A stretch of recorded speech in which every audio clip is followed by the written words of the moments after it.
امام ابو نعیم نے دلائل النبوہ میں یہ سے ذکر کیا ہے، امام ابن کثیر نے اپنی تفسیر میں ذکر کیا ہے کہ حضرت دحیہ کلبی رضی اللہ تعالی عنہ کو جب آقا کریم نے قیصر روم کے پاس دین کی دعوت کا خط دے کر کے بھیجا، آقا نے مختلف سلاطین وقت کو آپ نے مختلف خطوط لکھے تھے ان کو اپنی نبوت و رسالت کا اقرار کرنے کے لیے اور اسلام قبول کرنے کے لیے، تو آپ نے حضرت دحیہ کلبی کو بھیجا تھا قیصر روم کے پاس، کیونکہ بڑے خوبصورت تھے اور سفارت کے لیے اکثر خوبصورت لوگ ہی چنے جاتے ہیں۔ حضرت دحیہ کلبی اتنے خوبصورت تھے کہ جبریل امین اکثر انہی کی شکل میں آقا کی بارگاہ میں آتے تھے، بڑے خوبصورت تھے، تو ان کے ہاتھوں بھیجا رقا قیصر روم کے پاس۔ تو قیصر روم نے جب خط پڑھا تو اس نے کہا کہ میں کچھ تفتیش کرنا چاہتا ہوں، سوالات کرنا چاہتا ہوں، اگر مکہ کے کچھ مسافر آئے ہوں تو ذرا ان کو لے کر کے آؤ۔ تو اس کے سپاہی گئے اور جا کر کے ایک قافلہ گیا ہوا تھا اس زمانے میں تجارت کے لیے، جس میں حضرت ابو سفیان رضی اللہ تعالی عنہ بھی تھے، حضرت معاویہ رضی اللہ تعالی عنہ کے والد گرامی جو کہ فتح مکہ کے بعد اسلام لائے، تو حضرت ابو سفیان بھی تھے اسی قافلے میں۔ تو سپاہی گئے قیصر روم کے اور قافلے والوں کو لے کر کے آئے، تو حضرت ابو سفیان بھی قیصر روم کی بارگاہ میں پہنچے، اس کے دربار میں۔ اس نے پوچھا کون ہے اس شخص کا سب سے زیادہ قریب جو یہ دعویٰ کرتا ہے کہ وہ رسول ہے؟ تو حضرت ابو سفیان آگے بڑھ گئے، کہا کہ میں سب سے زیادہ اس کا قریبی ہوں۔ تو اس نے کئی سوالات کیے، قیصر روم نے کئی سوالات۔ تو حضرت ابو سفیان فرماتے ہیں کہ میں نے ہر سوالات کے جوابات دیے اسے، اور میں نے بڑی یہ ہماری آرزو تھی اور خواہش تھی کہ قیصر روم کی نگاہوں میں آقا کریم کا رتبہ کچھ کم ہو جائے، لیکن میں یہ بھی ڈرتا تھا کہ کہیں کوئی ایسی بات نہ کہہ دوں کہ جو جھوٹی ہو، تاکہ میری قوم مجھے جھوٹا نہ کہنے لگ جائے، کوئی میں جھوٹی بات نہ کہہ دوں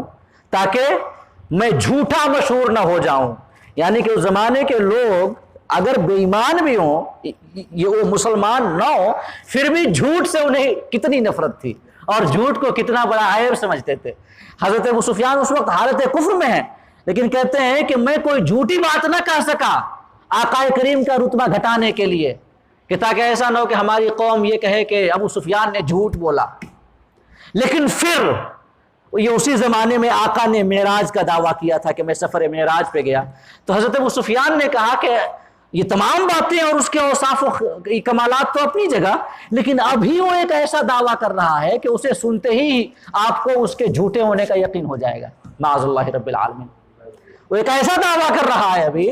کہ جب آپ سنیں گے تو آپ سمجھ جائیں گے کہ وہ جھوٹ بول رہے ہیں، ان کا دعوی نبوت اور رسالت جھوٹا ہے، معاذ اللہ رب العالمین۔ تو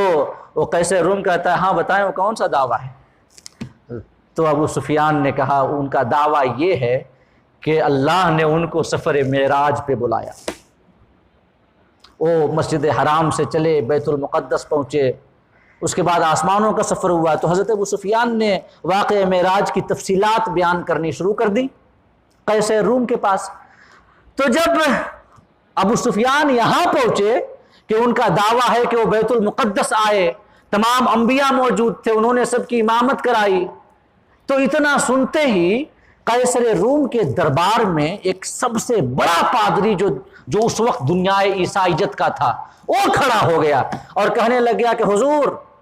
میں اس رات کو جانتا ہوں، اگر اجازت ہو تو میں کچھ عرض کروں، مجھے پتا ہے اس رات کے بارے میں۔ تو قیصر روم نے کہا ہاں بتائیں کیا آپ کو پتا ہے؟ تو وہ سب سے بڑا پادری وہ کہنے لگ گیا کہ حضور ایک رات ہمارا معمول یہ ہے کہ میں ہر رات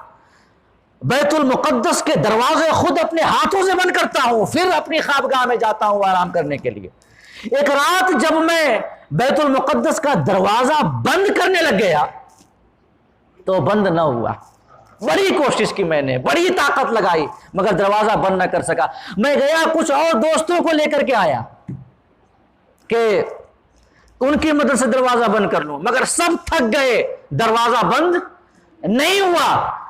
ہم نے فیصلہ کیا آج کی رات اسے کھلا ہی چھوڑ دیا جائے، تو ہم نے بیت المقدس کا دروازہ کھلا چھوڑا، میں سونے چلا گیا۔ جب صبح میں آیا تو میں کیا دیکھتا ہوں کہ وہی دروازہ جو رات میں بڑے زیادہ لوگوں کی کوشش اور تگ و دو کے باوجود بند نہیں ہو رہا تھا، مجھے اکیلے سے بڑی آسانی سے بند ہو گیا۔ تو مجھے بڑا تعجب ہوا۔ اتنے میں میری نظر ایک پتھر پہ پڑی کہ جس پتھر پہ سواری کے باندھنے کا نشان تھا، جس پتھر پہ سواری کے باندھنے کا نشان تھا، یہ وہی ہے جس کے حوالے سے آقا نے فرمایا لمن تہینا الی بیت المقدس، جب ہم بیت المقدس پہنچے تو قال جبرائیل باصبعہ، تو جبرائیل نے اپنی انگلیوں سے ایک پتھر کی جانب اشارہ کیا کہ جس سے اس پتھر میں سوراخ ہو گیا، فخرق بہ الحجر، وہ پتھر اس پتھر میں سوراخ ہو گیا، وشد بہ البراق، حضرت جبرائیل نے اس پتھر سے براق کو باندھ دیا۔ اسی کو دیکھا اس پادری نے، کہا کہ میں نے دیکھا کہ ایک پتھر میں سواری کے باندھے جانے کا نشان تھا، میں سمجھ گیا کہ ہو نہ ہو آج کی رات نبی آخر الزماں کے سفر معراج کی رات ہے، جس کے حوالے سے ہم انبیاء کی زبانی سنتے آئے ہیں اور کتابوں میں پڑھتے آئے ہیں کہ جب نبی آخر الزماں کا دور آئے گا اللہ انہیں سفر معراج پہ بلائے گا اور وہ بیت المقدس پہنچیں گے اور حضرت آدم سے لے کے عیسیٰ تک کے تمام انبیاء کی امامت فرمائیں گے۔ جب میں نے یہ دیکھا کہ پتھر میں سواری باندھنے کا نشان ہے اور میں نے یہ محسوس کیا اس کیفیت کو کہ دروازہ کیسے بند نہیں ہو رہا تھا، تو میں سمجھ گیا کہ یہ رات نبی آخر الزماں کے سفر معراج کی رات ہے۔ میں سمجھ گیا۔ حضرت ابو سفیان فرماتے ہیں کہ اتنا سننا تھا کہ میرے پیروں کے نیچے سے زمین کھسک گئی اور میں سوچنے لگ گیا کہ جسے ہم نہیں مان رہے ہیں اس کے قول کی صداقت کو تو دنیائے عیسائیت کا سب سے بڑا پادری بھی مان رہا ہے۔